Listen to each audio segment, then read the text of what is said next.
what's up, witches? It's Luna here with a reading of the lunar eclipse chart for May 16th, 2022 at 12:13 a.m. So that is 15 minutes after midnight on Sunday night. So it's technically Monday, but it's Sunday night in the Eastern time zone. Please adjust that for your time zone. Looking down in the bottom right corner, we see that we have a very strong Scorpio chart signature. We've got fixity sticking way out. We've got water standing out, but earth real close behind. Fire and air really drop back here. Interesting that the so-called feminine elements of earth and water are really prominent in this chart, as women's issues are certainly out in front. You will notice in this chart, of course, that we have another solitary moon sticking way out by itself in Scorpio. The last, I don't know how many full moons, at least 3 of them have had the moon sticking out as a solitaire.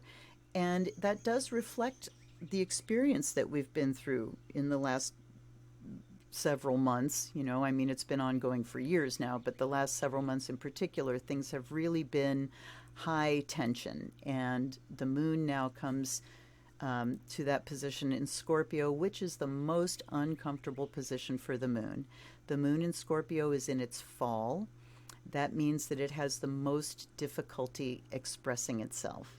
This is because Scorpio is a water sign, so the moon, being naturally a water planet, means that emotions are definitely felt, but it's fixed, which means they don't flow. Scorpio is the ice form of water. The 3 water signs have 3 different forms. Cancer is the liquid form, Pisces is the gaseous form, and Scorpio is ice. So we have a setup here where collectively we're going to have intense emotions. So the moon is ruled by Pluto when it sits in Scorpio, which means everything runs to black and white and extremes and intensity. So we have really intense emotions that we're feeling full bore, and then we can't get them to move. So yeah, and then it's sticking out solitaire, which means it's the most important planet in this chart. Of course, it is opposing the sun in Taurus, which tends to the stubborn and the material. Sun in Taurus just says we want to deal with things on a practical material level. Show it to me. Let me put it in my hand. We're not dealing in ideologies and, abstracts. We're dealing with hard facts and things that we can put our hand to as far as our personal expression. And then that is opposed by these intense emotions that we just want to go to extremes with. Now, if that weren't causing enough tension here, we have the moon and the sun both squaring Saturn, giving us a configuration of a T-square. This is a hotbed of tension. Tension and emotional energy and personal energy. And Saturn sitting at the apex can make us feel very restricted in the expression of that emotional and personal energy here. But I guess the positive part of a T-square is it does generate energy. It gives us a problem to solve. So we have energy that we can use to work things out. If the T-square was sitting here just all by itself, then, I would be putting more emphasis on the negativity of Saturn squaring the moon. Means we feel emotionally harnessed. Saturn squaring the sun means I can't express myself personally. Nobody, gets me. Nobody sees me. It's just Saturn is that delay, restriction, denial, all of those things. And when it's squaring the lights, it just really can set up some frustration because I'm not feeling like I can express myself in any personal way. However, and certainly at the apex of this T-square, since we're looking at the collective in a transit chart, there's this call to responsibility. Once again, the Lord of Karma just says if we decide to throw our emotions all over people and, play out this energy in that way, we won't get away with it. We have to pay. Wherever Saturn sits, there's no free lunch. You have to pay the piper. And that's Saturn sitting here again, as I've said so many times recently, the piper's got his hand out, saying with this eclipse, there is a bill coming due. We need to take responsibility moving into our future. Of course, because it is a fixed T-square, it is future-oriented. So this gives us the ability to look towards the future and think about how we want to restructure, how we want to innovate. Saturn here is ruled by Uranus, which is just sitting here unaspected in Taurus right now. So he is very free to just pour his energy of awakening onto that Saturn that is going to demand that we take responsibility for something, or we're going to be intensely uncomfortable. Now, you notice that this chart, if you kind of tip your head a little bit to the right, it is also very symmetrical. I mean, the charts lately have been amazing as far as just how symmetrical the aspects look. And you see the pink lines, that's the T-square. But look at this, it almost looks like a cat's cradle, doesn't it? Or a little, Chinese restaurant basket or something, but it does look like a receptacle of some sort. And what is forming those blue lines is Pluto here trining the sun. So while we have Saturn squaring the sun and calling us to, push hard to get ahead and to move forward and to express ourselves, we have Pluto, easy energy to use in a trine, and that energy is powerful, dominant, controlling, manipulative. So we can express ourselves powerfully and in a dominant way. We can also use it to transform ourselves, to transform our expression and our ideas. Remember, too, that just because a trine is a freebie, it's a gift, it gives ease and flow, it doesn't mean it's always a positive thing. We choose how to use it. It just says it's easy to use. So it would also be very easy to be really domineering during this time. And really kind of materialistic with Pluto and Sun in Earth signs. But let's choose to use it in its most positive way. We can bring transformation. We can feel that our voice really is powerfully expressed and heard with the Sun trining Pluto. We have the ability to really transform ourselves on a deep internal level. Along, that moon affects us on a deep internal level. But Pluto trining Sun says we can transform ourselves. And it's also sextiling the moon, so that gives us an opportunity to transform these intense emotions and to transform this black and white. These emotions tend to take us to the black and white and the judgmental. So we have an opportunity to transform that as well. Even as the moon is ruled by Pluto there, we do have opportunities to move forward.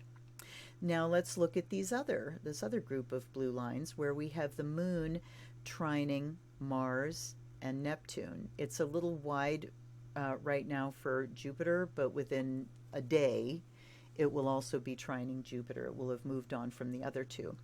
So the Mars-Neptune conjunction just really activates all the Neptune things. It activates spirituality, it activates compassion, it activates escapism.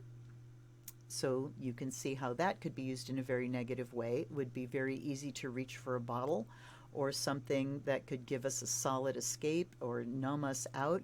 But with Mars coming in there, there's a more active thing going on here. We can actively express emotions in a compassionate way, in a way that really is grounded in a sense of unity with the collective, a unity with everyone.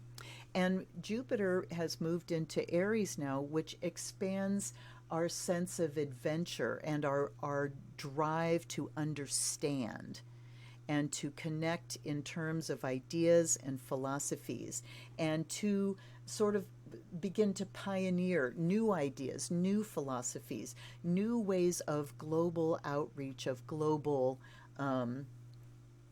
moving ourselves forward on a global scale there with Jupiter in Aries. So those bring ease to that moon. And I'm thinking, you know, Neptune in Pisces trining the moon. First of all, psychic energy in spades. So if you're doing ritual, the spiritual energy is going to be very available, very easy to connect with your guides, very easy to visualize, to put your emotional energy in a form that you can then intensify and project out for your spell work. Let's see what else we have here. We also have so we've got Pluto sextiling the moon. We've also got Pluto sextiling Jupiter, and that brings the ability to transform, to put some oomph into that pioneering energy of expanding our philosophies and our understanding of each other. We also have this Mars-Neptune conjunction sextiling the Sun. So, you know, each of these things trines one of the lights, sextiles the other. Pluto trining the Sun, sextiling Moon. Mars-Neptune trining Moon, sextiling Sun. So we do have these graceful aspects, these flowing aspects, these gift type aspects that are really giving us opportunities here to use the tension of that T-square. Saturn says structure it, and sitting in Aquarius towards the benefit of humanity on global scale. So many things here talking about things on a global scale. And so we can take the tension, the emotional tension, the expressive tension, the pull towards responsibility of that T-square, and it just is facilitated, easy to use for transformation, for an increase in understanding, an increase in how we can benefit each other, how we can share life on this planet rather than this adversarial approach. Mercury, of course, is freshly retrograde in Gemini, so we are reviewing the actual words that are written down, kind of like that draft that came from SCOTUS this week. We have, or was it last week? God, I can't even remember. We have Venus Chiron conjunction, so we can look at how our woundedness has affected our ability to love, to express our affection, how we've been wounded through aggressiveness. Let's see, let me find words for this. Venus in Aries is just kind of aggressively affectionate, you know, and values that we really are pioneering now as far as our values, restructuring our value system and expressing those based from our, you know, our trauma and our woundedness. Time to sort of reevaluate with Mercury retrograde especially. We are reevaluating these things. Okay, I think I'm all talked out about this. There's an awful lot here, and again, amazing opportunities, amazing energies available to us. I hope you have a chance to do some ritual on Sunday night. If you have questions about what I've just said, please drop them down below. I'm happy to answer. If you have something that you've seen here that I haven't, please comment that as well. I hope that I see you on a live stream soon. I know there's something else I want to say here, but damn if I can remember it. Oh well. Another great opportunity, though, to use your ritual to visualize, to really put some good transformative energy out there to benefit not just yourself, but the masses as well, our whole global community. All right, you guys, I will see you next time. And until then, this is Luna. Blessed be.